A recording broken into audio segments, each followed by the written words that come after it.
Good morning, my dear classmate.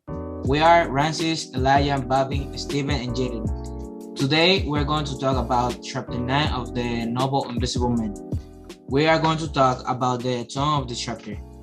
To start, let's summarize this chapter. This chapter is about how the narrator begins to realize that he's alone in his career. By this, I mean that he already has to start doing things on his own without depending on anyone. The narrator, being expelled from the university and not being admitted to the university again, he arrives in one of the cities that everyone comes to do with a dream, New York. He arrives at a specific place, which is Harlem, where he meets a homeless man who has a car full of blue papers, where he was listening to blues. The homeless explained that Harlem is a place for people like him and the homeless, which means you can be successful or you can remain like him, with a car full of plans without being able to be built. The narrator continues walking and enters at a deli where the waiter by his appearance prepared a plate for him with pork chops, semolina, eggs, and hot biscuits and coffee. The offended narrator rejects the dishes and asks for a simple one, which is orange juice and coffee and toast. After that, the narrator arrives at Mr. Emerson's office, where his son is the one who take care of him there and of him there. The man's son interview him, and the narrator hands him the letter that Mr. Bledsoe had given him to deliver to Mr. Emerson. Mr. Emerson's son, when he finished reading the letter, begins to advise the narrator to start looking for other things to do, so him to forget to go back to college because it's not longer possible since the letter was intended to do, not giving the job to the narrator. The narrator is surprised by what he reads, and this is where Mr. Emerson's son offered him a job at Liberty Paints, where the narrator turns him down for the time being. The narrator arrived at his house, where he was listening to music, and while he was listening to the music, he changed his mind and called Mr. Emerson's son and told him that if he wants to work with him, this is to start his revenge against Mr. Bledsoe. My name is Elijah Thornton, and our chapter starts off on page 94 of the ebook Invisible Man. My role in this podcast is the travel analysis. So our chapter starts off page 94. In Harlem, it's a sunny day, and our narrator is on his way to meet Mr. Emerson. On his way, on the curb, he sees a man with a blue cart full of papers. He is known as the bluesman. The bluesman is singing an old song that reminds our narrator of his childhood. Our next setting starts on page 97. The narrator then enters a drugstore to get breakfast, but immediately takes offense to the man behind the counter when he offers him a southern dish. He declines this with anger and orders a plain meal. As he leaves, he sees the southern dish offered to a white man. On page 98, our chapter then arrives at Mr. Emerson's office. This office is filled with exotic things and maps from around the world. He gives young Emerson his note and begins to inspect the room again. Here he sees Chinese statues and an aviary of tropical birds. Some of the items remind our narrator from slavery times in the college museum. Young Emerson then lets our narrator know that Mr. Bledsoe wasn't helping him at all. After finding out the recommendation letters were a sham, he leaves the office angry, but before that,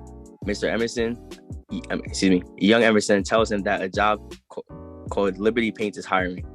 The last setting is on page 106 and 107. The narrator then goes home and hears a familiar tune and compares himself to a robin. He is full of so much anger towards Mr. Bledsoe, he begins to laugh and plow revenge. He then calls Liberty Paints and mentions young Emerson and is told to report to work that next morning. This is where chapter 9 ends off on page 107. My name is Bobby Harris. I'm the researcher. My job is to make it so my group better understands. And when looking at chapter 9, we were able to understand what the character's tone and feelings are as is making his transition into New York society. We were also able to see 3 relevant topics that are related to the chapter. The amount of topics that I chose were geography, music, and Dr. Belso and his connection to historical figures. As you look into geography, is considered related to the chapter. Obviously, as the character's change in tone, which was usually seen as nothing more than an indentured servant, has grown to more assertive instead of being an ignorant person, as he has to adapt to his new surroundings and the people that are around him. Multiple things on page 30. Back then, during his college time, the author was the valet for Mr. Norton, and when Mr. Norton gave him the opportunity to be his valet, he jumped at it.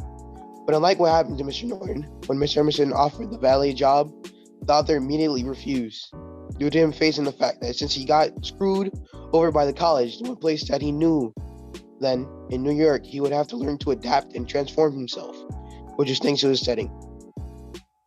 On to the second relevant topic, music.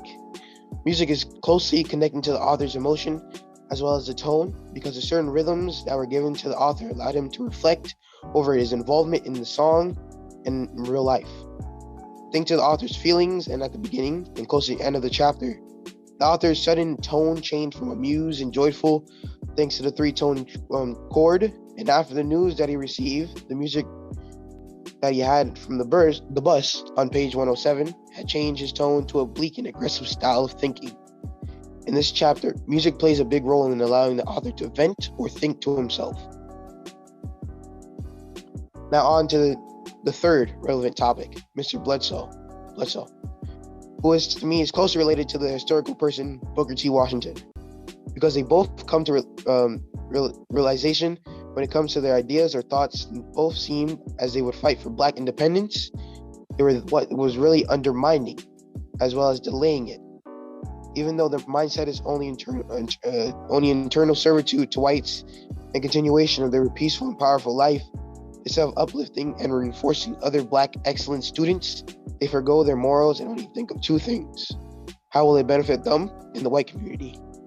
And this realization could affect the author's tone, as he could start growing wary of trusting anyone, and it might be his tipping point of no returning, leaving nothing but an aggravated and angry husk of what the author originally was.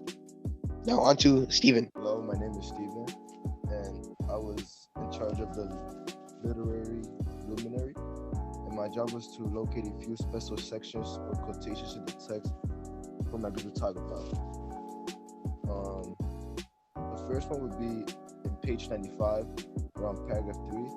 A man with a cart. The reason I chose this was because a man with a cart full of blue papers as a narrator is You Got the Dog. So what I was planning for us to discuss was, what do you think the narrator thought of this when he asked him that? The second one was in page 96, around paragraph 4, when the narrator says, but that's a mistake, you have to stick to the plan. I was planning on the discussion to be on how do you think the narrator's perspective on sticking to the plan, like, does it change throughout the book? Since, his original plan was to go to college and from there keep going in life, but as you can see that he got expelled, so that's not his original plan anymore. So my third one was in page 97, around paragraph 3, where the narrator says, I strode along, hearing the cartman's song become a lonesome broad-toned whistle. Now that flowered at the end of each phrase into a tremulous blue-toned chord. And in its flutter and swoop, I heard the sound of railroad train highballing it, lonely across the lonely night. He was the devil's son-in-law, all right, and he was a man who could whistle a 3-tone chord. I thought they were a hell of a people, and I didn't know whether it was pride or disgust that suddenly flashed over me. The narrator gets this feeling, strangeness of the songs and lyrics from the blues, and for a moment feels proud of his race. And my plan for this discussion was, what do you think the narrator was feeling after he heard the song? And was it really a feeling of pride, or what was it? Yeah, that's. My name is Jaden Sanchez, and my job is the questionnaire / discussion director. So I'm going to ask you guys a few questions, and all I want you to do is ask them to the best of your ability. And for the first question I'm going to ask, let's see. It's going to be my first victim.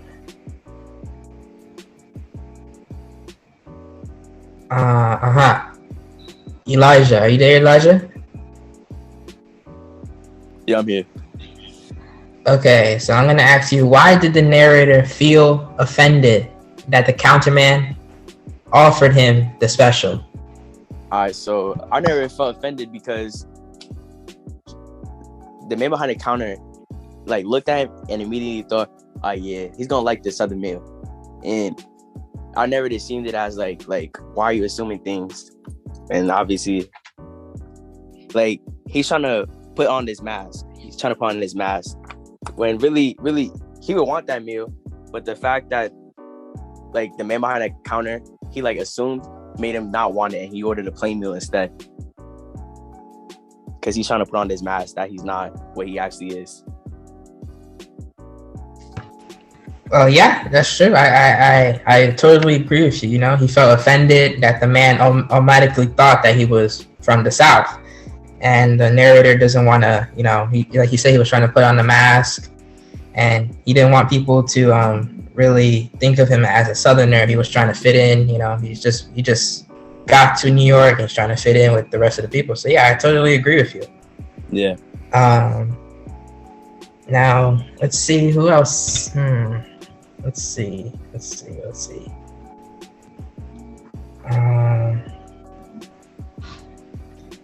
Okay. Well, before I ask this question, I'm gonna tell you a definition. And so the definition here is internalized racism. And internalized racism is when marginalized racial groups turn their oppression inward, and the result is hating your own race. So who in this chapter has been fully revealed to have internalized racism? And that's going to go to Bobby. Good question. So in this chapter, in chapter 9, we see that Dr. Bledsoe, who, to my opinion, is an indentured servant to both the college and to Mr. Norton, has internal racism, because when he's writing the letter for which is so-called help, the author, it didn't. It was different. It was degrading the author. It was not, instead of uplifting the author, to get a good job in New York so he can come back to the college, it was, trying to get him away from the college as soon as possible. It was harming the author instead of helping him, because he was of a different race, not a race that Dr. Bledsoe worshipped, which would have been the white race. That's it. Yep, I totally agree with you on that part. And if you remember in past chapters, Dr. Bledsoe said that he would kill every member of his race if he had to, just to gain power. And to me, that seems like internalized racism. Like, he's racist against his own race, and again, he's trying to help the author and the narrator. He's trying to help the narrator, and you see the narrator has similar dreams to Bledsoe. He actually wanted to become Bledsoe's assistant. So, but personally, I believe the narrator has more integrity than Bledsoe, because he doesn't let people, he doesn't really worship another race like Bledsoe does. So Bledsoe's hungry for power, while the narrator, I can say, is more humble. Okay, and for the next question,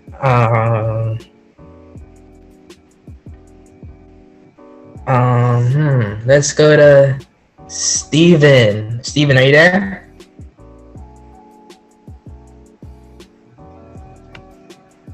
Steven, are you there? Okay, good. All right. And my question for you is, why did the narrator refuse to eat the special at the diner? Why did he not want to eat the special? Why did he refuse to eat it? And what did it symbolize? What did it symbolize for the narrator? Why refusing the special was important to the narrator? The narrator to eat a special at dinner was because he believed that he was getting stereotyped, and the narrator doesn't really like being stereotyped, because that's usually a dish that's stereotypically for the Southern, and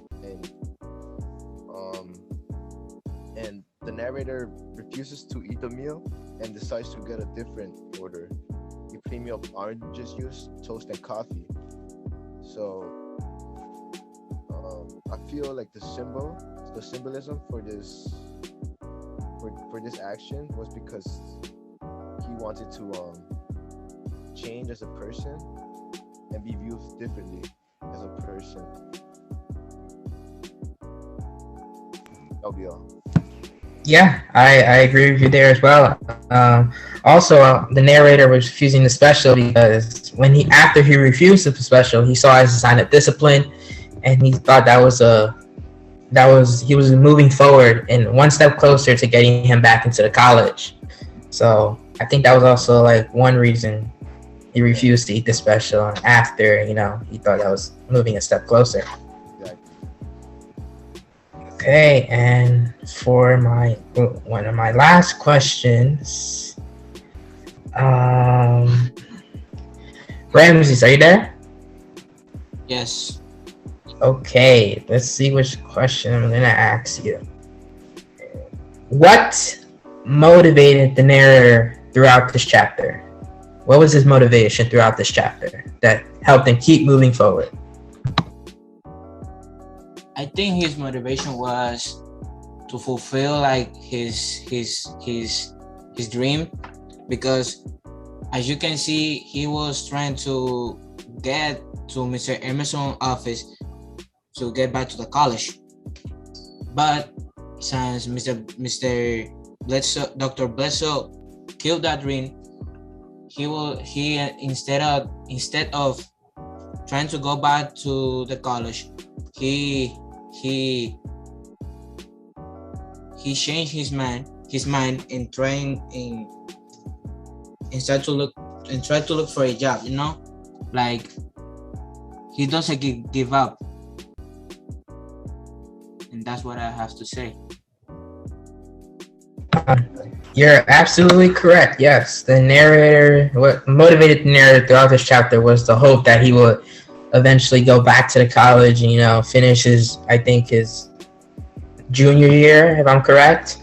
And, that was his motivation. But, at the end, his motivation got crushed when he read the letters that Bledsoe wrote. And, sometimes, things don't go as you expected, but he still kept moving forward throughout this chapter. And that was his main motivation, just the hope to get back to his college.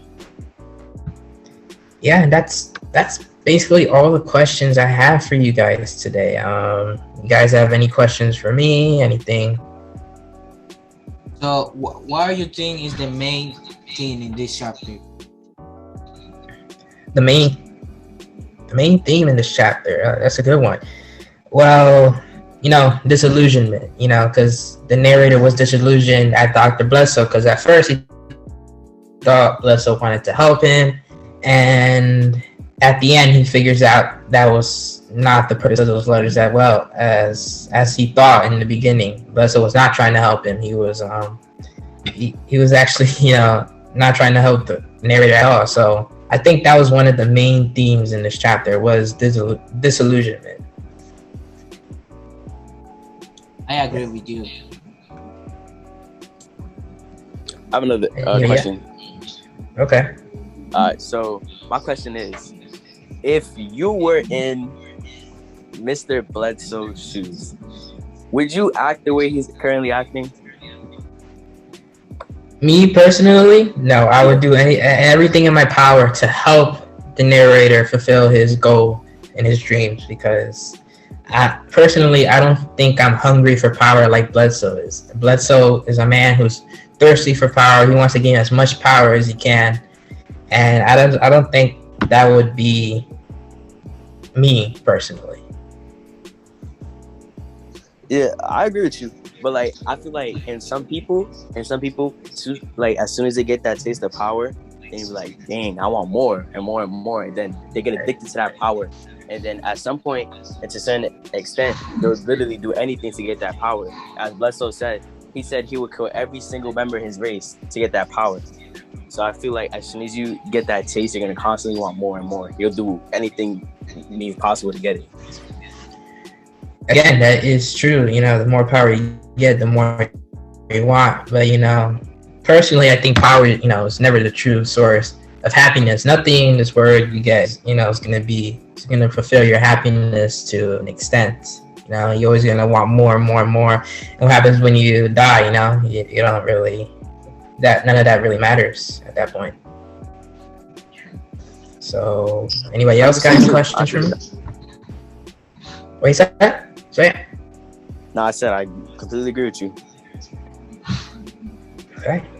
Anybody else, or we're all good, or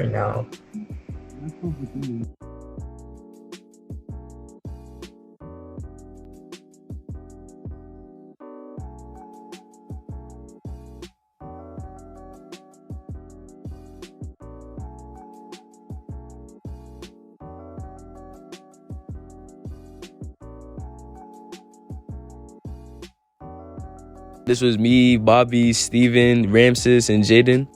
Thank you for listening to our podcast.